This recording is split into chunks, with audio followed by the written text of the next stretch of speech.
ಚಪಾತಿ ರೋಟಿಗೆ ಒಂದು ಒಳ್ಳೆ side dish ಆದ ಎಗ್ ಪೆಪ್ಪರ್ ಫ್ರೈ ಮಾಡೋದಕ್ಕೆ ನಾನಿಲ್ಲಿ 5 ಮೊಟ್ಟೆನ ತೊಗೊಂಡಿದ್ದೀನಿ. ಅದನ್ನು ಒಂದು ಬೌಲಲ್ಲಿ ಹಾಕಿ ನಂತರ ಅದಕ್ಕೆ ಅರಿಶಿಣ, ಕಾಳು ಮೆಣಸಿನ ಪುಡಿ, ಉಪ್ಪು ಮತ್ತು ಸ್ವಲ್ಪ ಕೊತ್ತಂಬರಿ ಸೊಪ್ಪನ್ನು ಹಾಕಿ ಚೆನ್ನಾಗಿ ಅದನ್ನು ಬೀಟ್ ಮಾಡ್ಕೋಬೇಕು.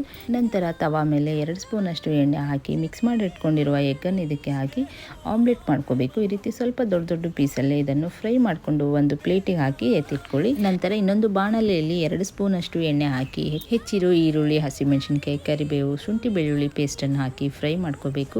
ಇದಕ್ಕೆ 2 ಟೊಮೊಟೊನ ಪ್ಯೂರಿ ಮಾಡಿ ಹಾಕಿ ಪೆಪ್ಪರ್ ಪುಡಿ, ಅರಿಶಿಣ, ಚಿಲ್ಲಿ ಪೌಡರು, ಉಪ್ಪನ್ನು ಹಾಕಿ 1-2 ನಿಮಿಷ ಫ್ರೈ ಮಾಡಿ ಇದಕ್ಕೆ ಒಂದು 1/4 ಕಪ್ಪಷ್ಟು ನೀರನ್ನು ಹಾಕಿ ಲೋ ಫ್ಲೇಮಲ್ಲಿ ಇಟ್ಕೊಂಡು ಒಂದು 5 ನಿಮಿಷ ಬೇಯಿಸಬೇಕು. ನಂತರ ನಾವು ಫ್ರೈ ಮಾಡಿ ಇಟ್ಕೊಂಡಿರುವ ಎಗ್ಗನ್ನು ಹಾಕಿ ಮಿಕ್ಸ್ ಮಾಡ್ಕೋಬೇಕು. ಲಾಸ್ಟಲ್ಲಿ ಕೊತ್ತಂಬರಿ ಸೊಪ್ಪು ಹಾಕಿ 1-2 ನಿಮಿಷ ಮಿಕ್ಸ್ ಮಾಡಿಕೊಂಡ್ರೆ ಸಾಕು. ಬಿಸಿ ಬಿಸಿಯಾದ ಚಪಾತಿ ಫುಲ್ಕಾಗಿ ಪರ್ಫೆಕ್ಟಾಗಿ ಮ್ಯಾಚ್ ಆಗುವಂಥ ಎಗ್ ಪೆಪ್ಪರ್ ಮಸಾಲ ರೆಡಿ ಆಗುತ್ತೆ. ನೀವು ಕೂಡ ಟ್ರೈ ಮಾಡಿ ನೋಡಿ. ರೆಸಿಪಿ ಇಷ್ಟ ಆದರೆ ಲೈಕ್ ಆ್ಯಂಡ್ ಫಾಲೋ.